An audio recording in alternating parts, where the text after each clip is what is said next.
Miles Carter moved into room 304 of the Hollow Street Apartments because it was cheap, close to his new job, and because he was tired of turning every decision in his life into something heavier than it needed to be. The building itself didn't pretend to be anything more than what it was: old paint, dim hallways, and a lift that groaned like it remembered every person it had ever carried. The landlord handed him the keys without much conversation, only pausing long enough to say, "Room 304 is fine. Just don't overthink the walls." Miles almost asked what that meant, but decided against it. Some warnings, he had learned, only become real if you acknowledge them too much. The first night felt normal enough until exactly 2:13 a.m., when soft piano music drifted through the wall opposite his bed. It wasn't loud or dramatic, just precise, like it belonged to a schedule no one had told him about. Miles sat up, waiting for it to stop, assuming it was a neighbor. But the music continued steadily until 2:26 a.m. exactly, then ended as cleanly as it began. The next morning, he asked the landlord about room 305, the apartment across from him. The man frowned in a way that suggested he had been asked this before. "Room 305?" he repeated. "That's been empty longer than I've worked here." Miles laughed it off, but the landlord didn't smile back. "People don't stay long in 304 either," he added quietly, almost as an afterthought. On the second night, Miles stayed awake on purpose. At 2:13 a.m., the piano began again. This time it felt closer, clearer, almost intentional. He got out of bed, walked to the wall, and stood there listening, but there was no variation, no human imperfection, just steady notes that seemed too controlled to be accidental. By the third night, curiosity stopped pretending to be harmless. He knocked on the door opposite him without thinking too much about it. 3 knocks, a pause, then footsteps from inside. The door opened. A girl stood there, not surprised, not confused, not afraid, just waiting. She looked at him like she already knew he would arrive eventually. "Miles," she said softly. He froze. "How do you know my name?" A faint pause passed between them. "Because you always take longer than you should before knocking," she replied. That answer made no sense, but somehow felt like it belonged in the room. Her name was Hannah Vale. And from the moment she spoke, Miles understood something was wrong with the logic of the building itself. Hannah didn't behave like a stranger. She knew things she shouldn't have known: his schedule, his habits, even the fact that he always locked his door twice before sleeping. Worse than that, she seemed to expect him, not in a romantic sense, not in a predictable one, but in a quiet certainty that made reality feel slightly misaligned whenever she was near. Sometimes she opened the door instantly. Sometimes it stayed closed while the piano still played. Once, he saw her reflection in the hallway mirror even though no one was there when he turned around. Miles told himself he was imagining patterns. But patterns don't usually look back at you. Days passed, and Hannah became a part of his routine in a way he never agreed to. He would find her standing in the hallway when he left for work, or sitting on the stairs when he returned. They spoke in fragments at first, short exchanges that never fully explained anything. When he asked why room 305 didn't appear in records, she only said, "Because not every version of this building remembers itself correctly."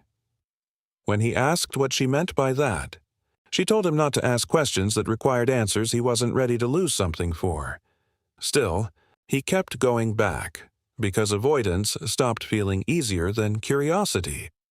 One evening, after rain had soaked the streets outside, Miles noticed something different. The hallway lights flickered, and for a few seconds, everything felt slightly out of place. When the lights stabilized, room 305's door was open. He stood there longer than he should have before stepping inside. The room wasn't empty. It was lived in, but in a way that didn't make sense for a room that supposedly didn't exist. Books were stacked neatly on shelves. A cup of tea sat on the table still warm. An old piano rested in the corner, its keys faintly vibrating as if it had just finished playing.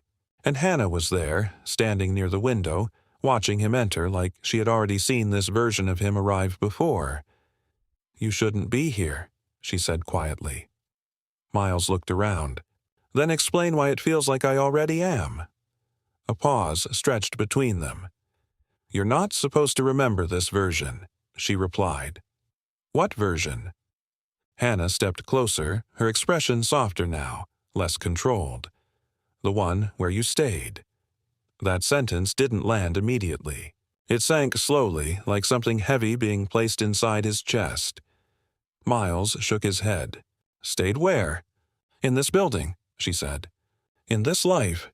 "After the fire." The word made something inside him tighten. What fire? Hannah looked away for the first time.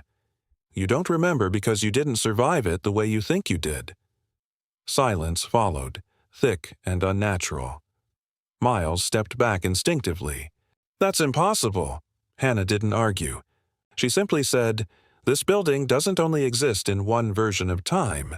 Some versions continue because something inside them refuses to end properly."